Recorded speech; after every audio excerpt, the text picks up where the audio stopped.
और कौन कर रहा है, कौन करा रहा है, ये सबको पता है। बट मैं चाहता हूँ कि मैं भी एक कलाकार हूँ भाई, आप भी एक कलाकार हो, और जितने भी हमारे भाई हैं सब एक कलाकार हैं।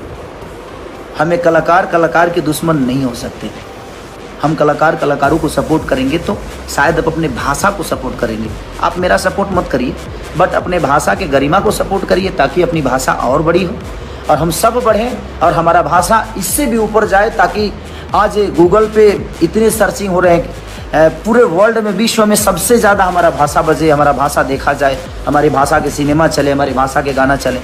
तो हमारा ध्येय आज के डेट में वही है कि मैं अपने भाषा को और कहाँ लेके जाऊँ, और ये आप सबके बिना सपोर्ट के नहीं हो सकता है। और मैं सबसे, जितने भी यूट्यूबर भाई हैं, मैं सबसे यही रिक्वेस्ट करना चाहता हूँ कि आप लोग अपने भाषा के किसी भाई को बदनाम कर कर किसी को ऊपर मत करिए, आप अपने भाषा को ऊपर करिए। अगर आप भी हैं खेसारी लाल के फैन तो कमेंट करके जरूर बताइएगा। अभी तक इतना ही, फिर मिलते हैं नेक्स्ट वीडियो में, तब तक के लिए बाय बाय।